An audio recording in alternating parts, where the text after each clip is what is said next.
मित्रों, दिल्ली की राजनीति में नई राजनीति का दावा करने वाली पार्टी की शराब जो जो पुरानी होती चली जा रही है, उनके असली चरित्र का शबाब खुद ब खुद उभर कर सामने आता जा रहा है। अभी कुछ दिन पूर्व आप लोगों ने देखा था कि एक स्टिंग ऑपरेशन प्रकाश में आया था, जिसमें इस घोटाले के एक आरोपी ने बहुत सी बातें कही थी जो अपने आप में बहुत कुछ रहस्योद्घाटन कर रही थी। आज यह महत्वपूर्ण प्रेस कॉन्फ्रेंस, जिसमें दिल्ली के प्रदेश अध्यक्ष जी भी हैं, सिरसा जी भी हैं, हम लोगों ने इसलिए बुलाई है कि आज से सोशल मीडिया पर कई जगहों पर एक स्टिंग ऑपरेशन का वीडियो बहुत प्रखरता के साथ ऐसी खतरनाक और घातक बातें कह रहा है। मेरे विचार से उसको देखने और समझने के बाद किसी भी प्रकार के बचाव का स्कोप नहीं रह जाता है। इस स्टिंग ऑपरेशन में इस घोटाले के आरोपी नंबर 9 अमित अरोड़ा किसी व्यक्ति को इतना विस्तार बता रहे हैं कि किस किस प्रकार से किस कंपनी को कितना पैसा लिया गया, एडवांस में पैसा लिया गया। और इतना ही नहीं है, इसमें सिर्फ पैसे लेने और देने का उल्लेख नहीं है, पूरी की पूरी पॉलिसी किस व्यवस्थित ढंग से बनाई गई कि चुनिंदा लोगों के हाथ में ही पैसा रहे और कैश का फ्लो भी उन्हीं के हाथ में रहे। वो चीजें देखकर निश्चित रूप से आप लोगों को भी बहुत दुखद आश्चर्य होगा। मैं दुखद आश्चर्य शब्द का प्रयोग कर रहा हूं। उदाहरण के लिए पूरे भारत में 2 ही बड़ी ब्रांड हैं जो शराब की ब्रांड है। उनके 2 ही बड़े अधिकृत जो होलसेलर्स थे दिल्ली में, उन्हीं को दिया गया। जैसे 2 बड़ी ब्रांड डीआईजीओ और पेरी रिकार्ड हैं, और उनके 2 जो प्रमुख होलसेलर्स हैं, एक का नाम है ब्रांडको और एक इंडो स्पिरिट, जिसका कि उल्लेख पहले भी आ चुका है। और इसमें वह व्यक्ति बता रहा है कि ब्रांडको ब्रांच वाले अमन ढल की तरफ से 60 करोड़ रुपए और इंडो स्पिरिट के समीर महेंद्रू की तरफ से के लिए 100 करोड़ रुपए उनके द्वारा देने की बात एक विषय। दूसरा, इसमें वो ये कह रहा, आप सभी जानते हैं, अगर मैन्युफैक्चरर, होलसेलर और रिटेलर, इसके बीच में जो कमीशन तय होता वो कंपनियां तय करती हैं। भिन्न भिन्न रिटेलर्स का कमीशन अलग अलग परिस्थिति के अनुसार तय होता, ताकि उसमें एक स्वस्थ व्यावसायिक प्रतिस्पर्धा यानी एक हेल्दी बिजनेस कंपटीशन बना रहे। पर वो बता रहा है कि पहली बार ऐसा हुआ है कि कमीशन सरकार ने तय किया, और वो ये भी बता रहा है कि कमीशन किसका तय किया, होलसेलर का। देखिए, एक महत्वपूर्ण बात यह है कि मैन्युफैक्चरर के लिए पैसे का इनपुट अधिक होता है, क्योंकि उसे इंडस्ट्री लगानी पड़ती है, चलानी पड़ती है। रिटेलर को दुकान रखनी पड़ती है। होलसेलर जो है वो तो एक प्रकार का इंटरमीडिएट व्यक्ति होता है, उसका कमीशन यानी होलसेलर जो है वो पूर्णतः कमीशन के आधार पर चलता है, और सर्वाधिक कमीशन उसका, और वह भी सरकार के द्वारा तय। और इसमें वो ये बता रहा है कि कमीशन लेने का औचित्य और आधार क्या था और किस प्रकार से वो पैसा लेकर बाकी लोगों को दिया गया। और इतना ही नहीं, यह भी दर्शा रहा है कि शराब के इस घोटाले के आधार पर लिए गए पैसे का गोवा और पंजाब में भी चुनावों में उपयोग किया गया। और इसके अतिरिक्त यह भी उसने बताया कि 5-5 करोड़ रुपए तक की फीस मिनिमम निर्धारित की गई। और यह वो हम नहीं बोल रहे हैं, जो अवेलेबल वीडियो है आज, जो दिल्ली में सर्कुलेटेड है, उसमें वो कह रहा है कि 5 करोड़ इसलिए रखा गया कि छोटा मोटा प्लेयर आने ना पाए। जिनके पास 80% बिजनेस है उनको 5 करोड़ देने में कोई समस्या नहीं होगी, जबकि मूलतः यह पॉलिसीज जब अन्य राज्यों में बनाई जाती है तो इस आधार पर बनाई जाती है कि छोटे छोटे व्यापारियों को भी काम करने का मौका मिले और प्रतिस्पर्धा करने का भी मौका मिले। अब ये स्टिंग देखने के बाद एक बार मैं पुनः याद दिलाना चाहता हूं, ये वही व्यक्ति हैं अरविंद केजरीवाल जी, भारत के इतिहास के एकमेव व्यक्ति जिन्होंने संवैधानिक पद पर कहा था कि अगर कोई तुमसे पैसा मांगे तो स्टिंग बना लेना, हम उस स्टिंग के आधार पर ही कार्रवाई कर देंगे। कोई अगर स्टिंग बनाकर भ्रष्टाचार का खुलासा करेगा तो हमारी सरकार तत्काल कार्रवाई करेगी। कहां गए वो वचन 7 साल पहले कि बोली गई वो बात, और ये बात स्टिंग में आपको देखने के बाद और अधिक स्पष्ट हो जाएगी। अब हम यह कहना चाहते हैं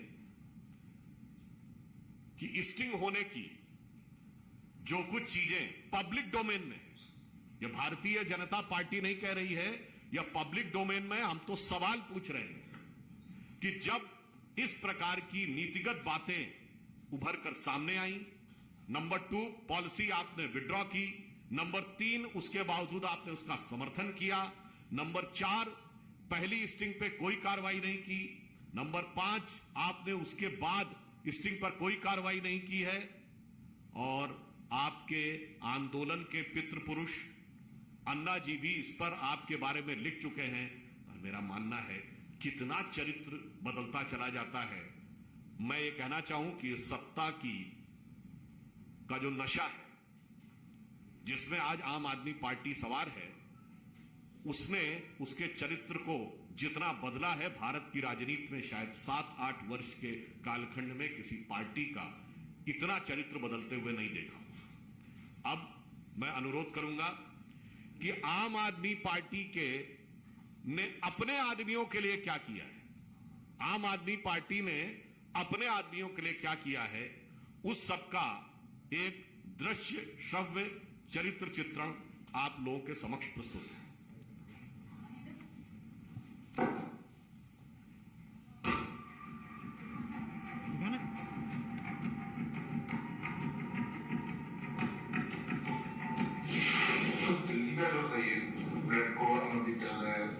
उसके बाद दिमाग स्प्लिट वाला माफी वाले ऐसे जब आप बताएगा कि देवराज चौधरी ऐसा है, स्प्लिट वाला तो 100 रुपए मंदिर बैठे थे, वो तो कहते थे सर मेरी ज्वाइनिंग की है, सर मेरी ज्वाइनिंग की है, ठीक है, तो सब कोई बोलते थे कि सबसे बड़ा धंधा चाहिए बस था।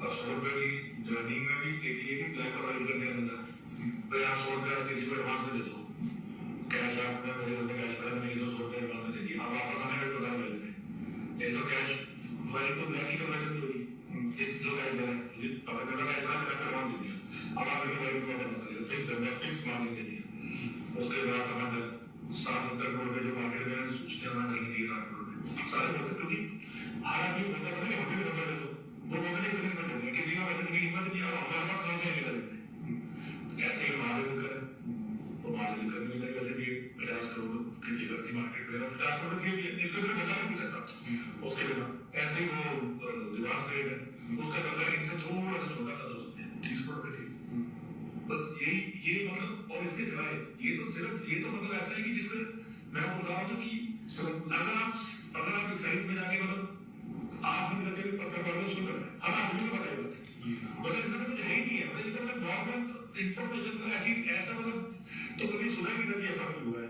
अमरनाथ पंजाब में अब अमरनाथ और एक नाम था, 2 आदमियों को 10,000 करोड़ रुपए का था, 2 आदमियों को दे दिया, कैसे दे दिए आप लोगों को हटाने का पॉलिसी, एक शहर में 6 करोड़ कंपटीशन क्या करता है, अगर एक दुकानदार में या एक रेस्टोरेंट में खरीदनी है 6 दुकानें हैं तो उसको तो फायदा मिलेगा ना, क्यों नहीं 2 आदमियों को, मतलब कोई रीजन तो बताओ कि ये 2 आदमी क्यों करेंगे, आप क्यों नहीं खरीदते हर शहर में 2 आदमियों को, ताकि कंपटीशन, कस्टमर के लिए तो कंपटीशन ज्यादा अच्छी बात है, आप नॉर्मल लोग करते हैं कंपटीशन के लिए, तो आप मेरा रिस्ट्रिक्शन क्रिएट करो, ऐसी रिस्ट्रिक्शन क्रिएट करके 2 आदमी को ज्यादा दे दिया, आज की डेट में हम डल कर दो, और अगर पॉइंट्स में जवाब में जिस भी जगह बंदा मत करा सकते हैं, जिसको ना मान लें उसकी ना कर देंगे, वो ज्यादा पैसे नहीं कर देगा, आप अच्छा आप इसमें वैसे नहीं पंजाब के किसी भी टेलर से जो बनाने की हिम्मत करेगा उससे पूछो। जब हिसाब किताब सब कुछ सेम है तो चेंज कैसे होगा? सब कुछ सेम है अंदर। ये तो बड़ा हमारा भी पैसे नहीं बताते थे। अब मेरा नाम है मेरा दिनेश अरोड़ा हो जाता था। अब लोग मेरे को लोग दिनेश अरोड़ा बोलते थे। मेरा नाम अमित अरोड़ा जी, अमित अरोड़ा। मैं दिनेश अरोड़ा बोलूं, मेरे को कोई अलग का धंधा नहीं मिला, 1% का भी धंधा नहीं मिला। मेरे पास रिटेल का धंधा तो मैंने हाई कोर्ट से मेरे को मिला है। High court, Delhi high court से कोई जीत के लेके आऊंगा। मेरे पास कोई और बिजनेस नहीं था। अब मैंने नाम डाल दिया तो मैंने एक बार ज्वाइन कर ली। मैंने जब भी किसी की पॉलिसी बनाने में तो सारा काम जो है विजय नायक का था, संदीप मेंटू का था, अमन धनखड़ का, मैडम चड्डा का था, और एक अरुण दिल्ली नाम का ये जो अमन धनखड़ विंडो है, और जो स्क्रीन विंडो स्पिरिट है, मैडम चड्डा महादेव लिखकर है, और जो ये है क्या कहते हैं अरुण दिल्ली है बना ही अगर कोई बंदा ड्रग्स भी बेचे तो 10 करोड़ में भी लगाएंगे और 150 करोड़ में कमाए हैं अभी तक। और ये सारा सिर्फ ये पैसा कमाने का तरीका नहीं था, ये और तरीका था। क्या किया? 100 करोड़ में एडवांस दे दिए कैश में। इन्होंने 100 करोड़ अपने इलेक्शन में लगा दिए, कहीं भी पंजाब में इलेक्शन लगा दिए, गोवा में लगा दिए। लेकिन अब जब वो पैसा वापस आया, पहली पॉलिसी है जिसके अंदर लिख दिया कि इस पैसे को आपको 12% लेना ही पड़ेगा। नहीं तो क्या होता है, डिस्ट्रीब्यूटर और एक रिटेलर का या डिस्ट्रीब्यूटर और एक कंपनी का रिलेशनशिप को दोनों आपस में ट्रेड करते हैं। अगर आप टीवी के डिस्ट्रीब्यूटर हैं तो कोई सरकार नहीं चाहती कि कितना पैसा ट्रेड होगा। ये तो उन्होंने डिसाइड कर दिया, 12% फिक्स कर दिया। अब एक आदमी 10 करोड़ में लगाए और हर महीने 10 करोड़ में पाए। ऐसा धंधा तो मैंने तो आज तक जिंदगी में दिखा नहीं सकता। ये ऐसा ये तो जरा जो वैल्यूएशन होता है पेटीएम बन गया 100 पेटीएम ने 15 रुपए 1000 करोड़ बन गया, वही चीज चल रही है। अगर ये चलता रहता तो ये हजारों करोड़ रुपए का फ्रॉड था। ये तो सरकार के बीच में पता चल गया, मतलब इतना ओपन फ्रॉड था कि एक्साइज के पीएम को पता था क्या होगा। मतलब इन्होंने क्या किया, सारी दुनिया को मार दिया और सिर्फ कुछ लोगों को जिंदा कर दिया। सारे रिटेलर पुराने मार दिए बेचारे, सारे लोगों को मार दिया। तो हाई लगी थी तो सारे चर्चा भी नहीं। पहले एक बार सोचो, वो भी बताता हूँ। पहले एक बार सोचो, पहले 10 लाख रुपए का लाइसेंस था होलसेल का, इन्होंने 5 करोड़ कर दिया पूरे हिंदुस्तान में। पूरे हिंदुस्तान में कहीं दिखा 5 करोड़ लाइसेंस हो। क्यों कर दिया? ताकि छोटा प्लेयर रजिस्टर करे। 10-12 लोगों ने कर लिया, 4 छोड़ गए, 3 छोड़ गए। क्यों? क्योंकि छोटा प्लेयर को 5 करोड़ की फीस ही नहीं सकती थी, क्योंकि बिजनेस तो 80% चलेगा। बाकी आदमी तो जरा फीस भी अपनी बोल कर, ताकि धीरे धीरे क्या हो कि सारा बिजनेस ही चालू करवा है। बेसिकली प्लान तो यही था कि सारा बिजनेस ही चालू करना है। पूरा दिल्ली का बिजनेस जो 15,000 करोड़ रुपए की टर्नओवर का बिजनेस है, वो सारा बिजनेस ही चालू करवाना है। अल्टीमेटली तो वही प्लान है गवर्नमेंट ने। और इन्होंने क्या किया, क्योंकि इनको पैसे सिर्फ इनको किसी रिटेलर से पैसे नहीं मिल रहे थे, इनको पैसे मिल रहे होलसेल से। ये क्या करते हैं, बहुत सारे होलसेल कैसे होगी, जैसे बाकी स्टेट्स ना हरियाणा में, बाकी स्टेट में कोटा फिक्स रहता है कि आपने मैंने बिड की फीस की 200 करोड़ की, तो 200 करोड़ तक की एक्साइज का कोटा फिक्स है। उसके ऊपर अगर दारू खरीदो तो देखो फिर से पूरी एक्साइज 165 की एक्साइज नहीं बढ़ती है। आज इन्होंने यहाँ पे क्या किया, जितनी मर्जी बेचो कुछ कोई कोटा नहीं, 1% मिलेगा। इससे क्या हुआ, ये जो गुजरात से शॉर्ट बच रहा है ना, ये गुजरात में दारू वहां से गई, ये गुजरात में दिल्ली से जाके दिल्ली के अंदर क्या है, आप एक सिंपल सी बात है, आप लेकिन ऐसी कौन सी मार्केट बन गई दिल्ली के अंदर, ऐसा कौन सा बम पड़ गया दिल्ली में कि एकदम से जहां महीने बिकते थी 4 लाख 5 लाख, महीने वहां मिले 15 लाख। ये सारे के सारे अगर ये इस चीज को अंदर जाए तो सारा ये जो गुजरात का छोड़ जाते हैं कि गुजरात में दारू चलेगी, गुजरात में कहां से जाएंगे, गुजरात में दिल्ली से जाएंगे, आज दिल्ली तक जाएंगे तो पंजाब से जाएंगे, पंजाब में सेम पॉलिसी लगती है।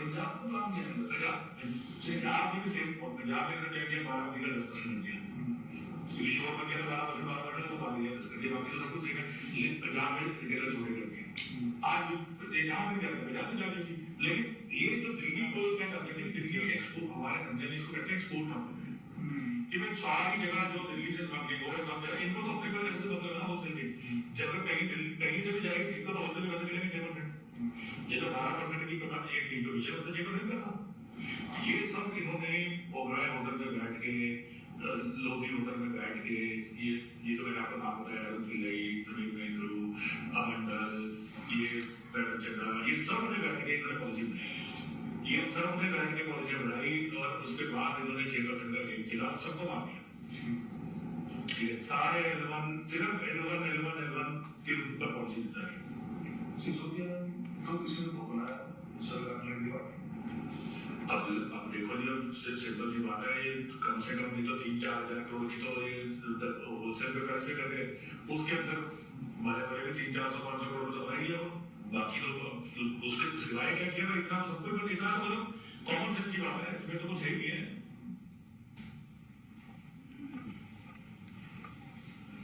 तो आप सभी ने देखा इसमें एडवांस, कैश, एडजस्टमेंट, लाभार्थी पॉलिसी बना रहे हैं, यानी जिसको सर्वाधिक लाभ मिला है वो साफ साफ कह रहे हैं कि वो पॉलिसी बना रहे हैं।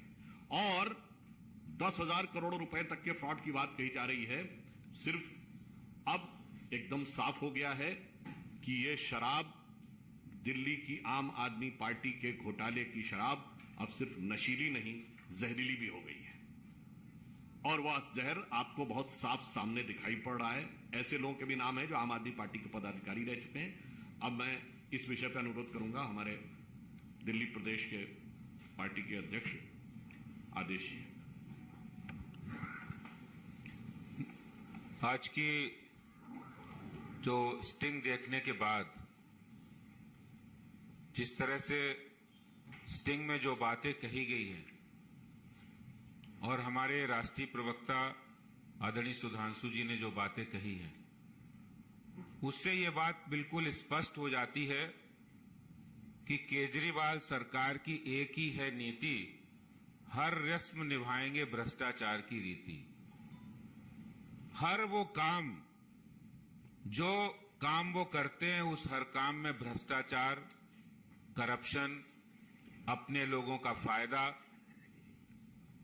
कैसे उन्होंने दिल्ली के राजस्व को हानि पहुंचाकर, दिल्ली के राजस्व की लूट और चोरी करके उन्होंने जो राजस्व 165% आता था, दिल्ली में शराब की बिक्री 15,000 करोड़ रुपए के लगभग होती है, 165% राजस्व दिल्ली के खजाने में आता था, उसको घटाकर 1% कर दिया, क्योंकि वो सारा का सारा पैसा जो दिल्ली के खजाने में आना था वो शराब के गिने चुने ठेकेदारों को फायदा पहुंचाने के लिए और उनकी मार्फत अंडर द टेबल कमीशन, दलाली लेने का काम आम आदमी पार्टी ने किया है।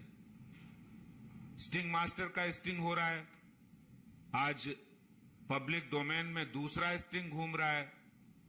पहले स्टिंग में भी बहुत सारी बातें स्पष्ट थी कि कैसे 2% से 12% किया गया, उसमें से 6% उन्हें खुद लेना था। कैसे उन्होंने ब्लैक लिस्टेड कंपनियों को भी ठेके दे दिए जो अपनी बनाई पॉलिसी थी। कैसे उन्होंने कुछ चंद लोगों ने मिलकर, जिनको फायदा पहुंचाना था बड़े प्लेयर को, उनसे मिलकर सरकार ने पॉलिसी बनाई उनको फायदा दिलाने के लिए और खुद फायदा लेने के लिए।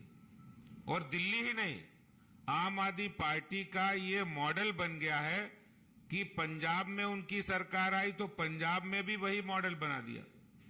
पंजाब में भी उन्होंने 2 बड़े प्लेयर को पूरे शराब का ठेका दे दिया, L1 दे दिया, और उसमें हजारों करोड़ रुपए उन्होंने बनाए। मुझे लगता है केजरीवाल सरकार ने ठानी है भ्रष्टाचार की हर रस्म निभानी है। जितने भी भ्रष्टाचारी करने के रास्ते हैं, दलाली है, वो सारे रस्म अरविंद केजरीवाल सरकार निभा रहे हैं। और अब वो कोई भी नियम कानून नहीं मानते, नहीं मानेंगे नियम कानून, ना ही मानेंगे CVC। अब तो हम चलेंगे DCC, यानी direct cash collection. Arvind Kejriwal की काम करने की पद्धति, नियम में एक और बड़ा फार्मूला है DCC, डायरेक्ट कैश कलेक्शन। उन्होंने शराब के बड़े बड़े ठेकेदारों से लिया, होलसेलर से लिया, और उनको बाद में व्हाइट में फायदा कराया। तो जो स्टिंग आया है, ये स्टिंग ये पूरा दर्शा रहा है कि स्टिंग मास्टर जो ये कहते थे कि कोई भी स्टिंग आएगा भ्रष्टाचार का, हमारे पास स्टिंग ले आना, हम उनके खिलाफ कार्रवाई कर देंगे। तो अरविंद केजरीवाल जी, ये स्टिंग आ गया है और कोई ऐसे व्यक्ति का स्टिंग नहीं है। जो एक्यूज नंबर 9 है, उनका खुद का कहना है, सारी आपकी पोल पट्टी खोली है, तो आप ये बताइए जो भ्रष्टाचारी हैं, जो आपके उप मुख्यमंत्री हैं, उन पर आप कार्रवाई कब करेंगे, उनको बर्खास्त कब करेंगे? धन्यवाद। मेरा निवेदन होगा भारतीय जनता पार्टी के वरिष्ठ नेता मनिंदरजीत सिंह सिरसा जी से आपको संबोधित करें। आपने अभी स्टिंग में सब कुछ देखा, किस तरह से 100 करोड़ रुपया जब हम कहते थे तो कहते थे सबूत लाओ, अब तो सबूत भी सामने है। 100 करोड़ रुपया इंडोस्पिरिट ने, 60 करोड़ रुपया अमंडल ब्रिंडको ने, 50 करोड़ रुपया जसदीप कौर चड्डा महादेव वाइन्स ने, और 30 करोड़ रुपया दीवान स्पिरिट्स ने। आप देखिए कि एक एक रुपया कमाने के लिए लोग क्या क्या करते हैं। और यहां पे स्टिंग में बता रहे हैं 10 करोड़ रुपया लगाकर लोगों ने 150 करोड़ रुपया कमाने का काम किया। और ये पॉलिसी जो थी, ये सारी टेलर मेड पॉलिसी केवल चंद लोगों को, जो अरविंद केजरीवाल जी के पूंजीपति दोस्त थे, उनके लिए ये पॉलिसी होटल ओबराइस में और होटल अमन में लोधी में बैठकर इस पॉलिसी को बनाया गया। ये मैं नहीं कह रहा, ये वो आदमी कह रहा है जिसने ये सब कुछ देखा है। और आप देखिए 12% कमीशन की गई 2% से, और 12% कमीशन में से ज्वाइनिंग फीस मतलब 6% जो देता था उसको 6% ज्वाइनिंग कहते थे। और ये दिनेश अरोड़ा जो कलेक्शन एजेंट था वो 6% सबसे ज्वाइनिंग फीस ले रहा था। और पैसे एडवांस ले लिए गए इलेक्शन के लिए। ना केवल यहां पर करप्शन हुई बल्कि सफेद पैसा किया गया, काले धंधे का पैसा सफेद भी किया गया। 100 करोड़ रुपया एडवांस दे दिया गया और वो फिर सारा पैसा कमीशन के रूप में, चेक से 12% कमीशन के रूप में व्हाइट मिलता रहा। सो काले पैसे को सफेद करने का धंधा भी अरविंद केजरीवाल जी ने दिल्ली के अपने पूंजीपति दोस्तों के लिए किया है।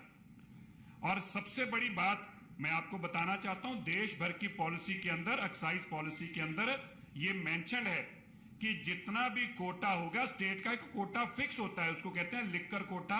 कितना है?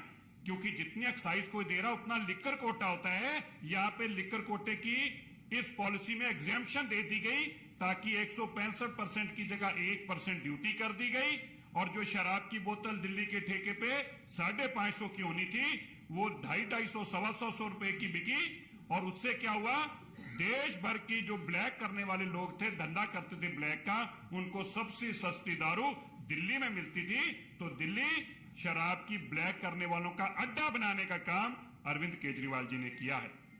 और आप सुनिए, 4 लाख बॉक्स शराब बिकती थी दिल्ली में।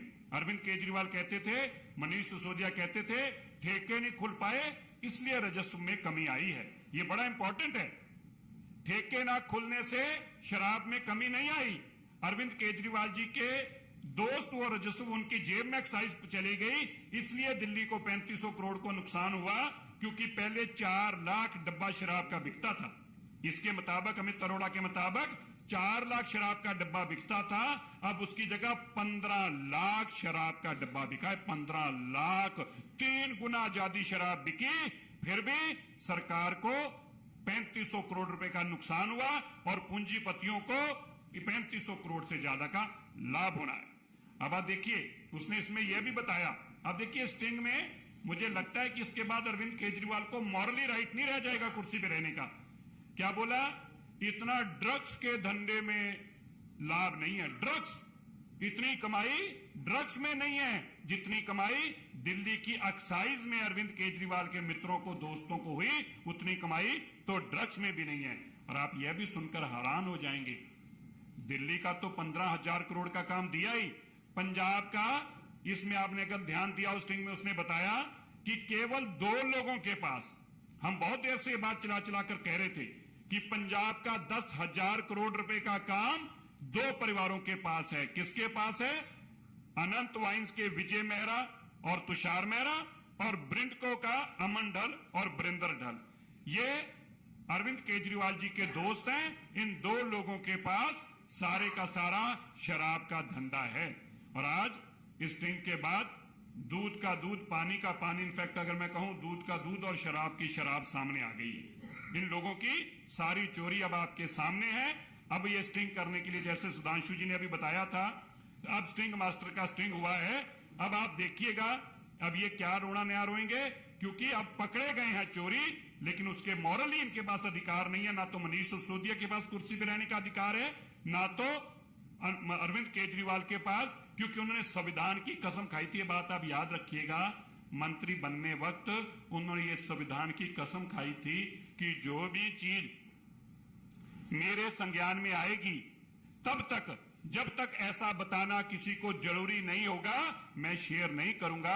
जबकि एक्साइज पॉलिसी में उन्होंने संविधान की कसम खाने के बावजूद ये सारी बातें इन 4 लोगों के साथ तय की, जगदीप कौर चड्डा के साथ, अमन ढल के साथ, और ये महादेव वाइन्स के और ये ब्रिंडको के साथ, इनके साथ शेयर करके इन्होंने संविधान की इस कसम को तोड़ा है। इसलिए मॉरली इनको इस कुर्सी पर रहने का अधिकार नहीं है। धन्यवाद। माननीय सुधांशु जी से आग्रह। बस हम अंत में यह कहना चाहेंगे कि या तो अरविंद केजरीवाल जी कार्रवाई करें या स्टिंग को लेकर अपने पूर्ववर्ती बयान के लिए माफी मांग लें। पर सत्ता के नशे में डूबे हुए केजरीवाल जी से हमें आशा कम है, परंतु भाजपा स्पष्ट रूप से मांग करती है या तो इसके लिए माफी मांगे या अपने बयान के लिए माफी मांगे। और यह वाक्य कहना चाहूंगा, हम लोगों ने एक बहुत पुराना एक शेर सुना था, आज लगता है कि ये राजनीति में आकर बिल्कुल उनके ऊपर चरितार्थ होता है। शराब के लिए था कि हजारों घर हैं डूबे बोतलों के बंद पानी में, जो इसमें डूबे वो न उबरे जिंदगानी में। और ये तो आने के साथ ही डूब गए, और डूबने के बाद क्या क्या दिखाई पड़ रहा है वो इस स्टिंग ने आपको दिखा दिया। यतीन्द्र शर्मा, TV 18। आम आदमी पार्टी ने कहा है कि दिल्ली की जनता से सीबीआई के छापे के बाद 1.5 महीना हो गया तक कुछ नहीं मिला, तो ये स्टिंग जो है ये भी आप सीबीआई को दे दो, क्या आप ऐसे बात कीजिएगा। एक बार वो सार्वजनिक माफी मांग लें। सार्वजनिक संवैधानिक पद पे कहा था ना कि स्टिंग लाओ, कार्रवाई करेंगे। उनसे कहिए माफी मांग ले, जो कार्रवाई करनी होगी जांच एजेंसियां करेंगी, पर वो तो माफी मांग ले। जवाब टेक्निकल नहीं है, सवाल पॉलिटिकल है, पॉलिटिकल जवाब दीजिए।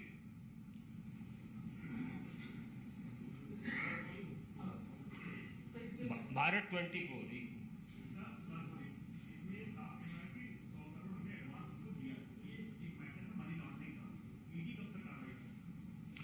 देखिए, यह विषय सीबीआई के संज्ञान में है। जांच एजेंसियां हर चीज के ऊपर वस्तुनिष्ठ आधार पे, यानी ऑब्जेक्टिव आधार के ऊपर कार्रवाई कर रही है, पर सवाल तो उन पे है। वो आकर कहें कि यह सही नहीं है, वो आकर इतना ही साहस करें। जिन लोगों का नाम लिया जा रहा है उन्हीं को सारा का सारा बिजनेस मिला है। और इतना ही नहीं, इतना गंभीर आरोप कि लाभार्थियों ने बैठकर नीति बनाई। The beneficiaries have set down with the government and formulated the policy. ये है नई राजनीति का नया चरण। Pradeep, total TV। तो हम देख रहे हैं कि एक के बाद एक बीजेपी की ओर से जारी किए जा रहे हैं, पहले भी और 8 तारीख की, तो सिलसिला ये आगे भी जारी रहेगा। और क्या ये मानते, ये स्टिंग पब्लिक डोमेन में अवेलेबल है मान्यवर। हमने सिर्फ आपके संज्ञान में प्रेषित किया है, कोई भारतीय जनता पार्टी ने जारी नहीं किया है। ये सर्कुलेट हो रहा है दिल्ली में कल से, तो इसलिए भारतीय जनता पार्टी ने तो सिर्फ उनको आईना दिखाया है कि स्टिंग मास्टर कृपया इस बात का जवाब दें कि स्टिंग के ऊपर अब उनकी नीति क्या है। सुदेशना घोषाल। इस बात से जुड़ा है। तो ये भी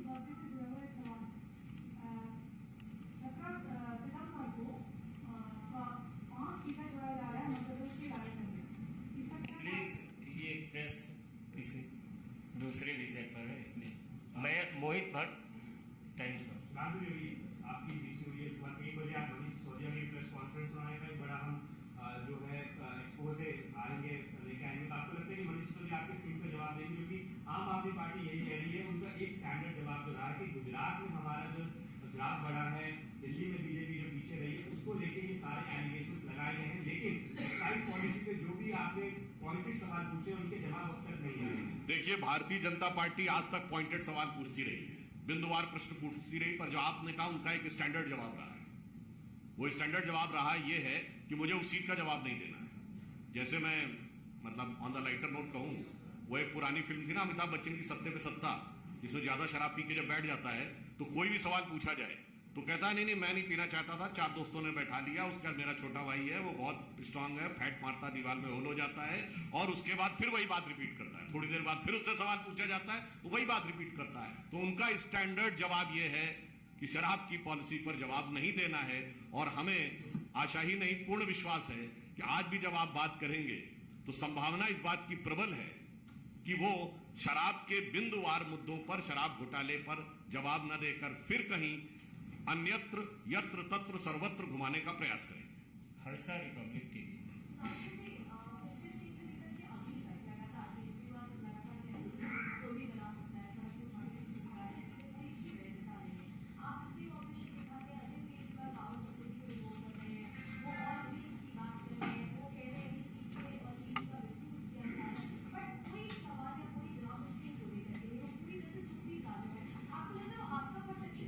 देखिए, स्टिंग का सवाल उनसे इसलिए है कि वो खुद ही एक ऐसे व्यक्ति हैं जिन्होंने स्टिंग की नीति को वैधानिकता देने की बात कही। हम बार बार कह रहे हैं ना, एक बार वो सार्वजनिक रूप से बयान दें, कहें जो मैंने बोला था। जैसे मैं एक बार अपना स्टैंड बदल चुका हूं, अब न मैं ये कहता हूं कि मुझे चाहिए जन लोकपाल, अब न मैं ये कहता हूं मुझे चाहिए right to reject, right to recall. उसी प्रकार से कह दे, अब मुझे अन्ना को बरगलाया गया था, कांग्रेस से समर्थन लिया था, सब कुछ जिस प्रकार से बदला है, तो उसी प्रकार से यह भी स्वीकार कर लें कि मैंने अपनी बात बदल दी थी। और मैं अंग्रेजी में एक वाक्य कहना चाहूंगा, there is a prevailing sentiment that politics has become a profession, but we believe that politics is not a profession, it is a mission. But the character of Aam Aadmi Party shows that for them politics is commission. Himanshu, Republic Bharat. आदरणीय सुधांशु जी से मेरा प्रश्न है कि आपने कहा कि संज्ञान में आप लेकर आए हैं, इसके पहले भी संज्ञान में लेकर आई थी भारतीय जनता पार्टी एक ऑपरेशन, उसकी वैधानिकता पर तो प्रश्न खड़े किए गए, सत्य क्या है, किसी को बुलवाया गया है, ये तमाम बातें आम आदमी पार्टी की तरफ से कही जा रही थी। लेकिन आपने बोला कि आप संज्ञान में लेकर आए, लेकिन ईडी के संज्ञान में अभी तक आया नहीं है क्योंकि कोई एक्शन नहीं होगा, और इसके चलते आम आदमी पार्टी कहती है कि चूंकि कुछ है ही नहीं, ये तो सिर्फ आरोप लगा रहे हैं, यदि कुछ होता तो अभी तक तो गिरफ्तारी हो गई होती। तो गिरफ्तारी कब तक होगी, ईडी कब संज्ञान में लेगी सिस्टम ऑपरेशन को? देखिए, जब एक संस्था उस पर कार्रवाई कर रही है, एक जांच एजेंसी, तो उस जांच एजेंसी की प्रक्रिया के तहत दूसरी जांच एजेंसी भी समय पर कार्रवाई करेगी। मगर मैं तो पुनः कह रहा हूं, here the question is not just legal, the question is moral and political, and those who try to project themselves as a flag bearer of the highest moral values, and they are trying to dodge the morality on the disguise of or on the pretext of technicality. Sir, एक मेरा तेलंगाना से जुड़ा sir, इससे पहले मंजूर sir और परवेश जी CM की बेटी के उसमें घोटाले में शामिल है, वो उसके बारे में वहाँ का हैदराबाद कोर्ट ने इनको दोनों को नोटिस दिया, वो नोटिस कभी भिजवा उनको पहुंचा है या और क्या है? ये जो 2 स्टिंग भी आप रिलीज किए ना, ओबेरॉय का बात आ रहा है, वहीं पे ये सब पॉलिसी मेकिंग फॉरवर्ड, मगर यहाँ कहीं भी केसीआर के बेटे के नाम नहीं होता, क्योंकि उस मसले में उन्होंने वहां से हमारे बोलने पे स्टे ले रखा है। इसलिए इस मसले पे तो हम कोर्ट में ही अपना जवाब देंगे, और कोर्ट में सारे हम अपने प्रूफ देंगे कि कौन कौन था इन्वॉल्व था और कैसे कैसे इन्वॉल्व था, और कब कब दिल्ली में कौन कौन आता था और किस किस से मिलता था, और कौन कौन दिल्ली से जाकर हैदराबाद में किस किस से मिलता था। ये सारी बातें हम कोर्ट में बता सकते हैं क्योंकि तो स्टे है इसके ऊपर। अंतिम प्रश्न है Milan India today.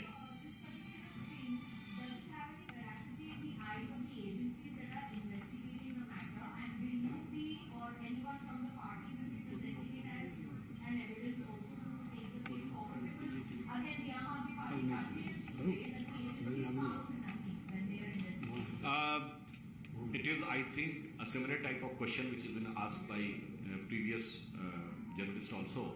So I just want to say that as far as the substantivity of this investigation, since we have taken it from the public domain, so agencies which are investigating on the various aspects, they will also take into cognizance and take up whatever the fact they consider fit for pursuing the further investigation.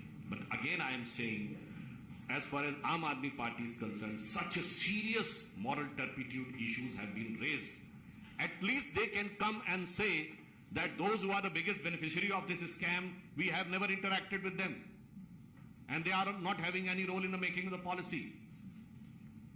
But still, if they are not saying, then we can say categorically कि दाल में कहीं ना कहीं तो कुछ काला है, इसीलिए दाल को लगातार घुमाते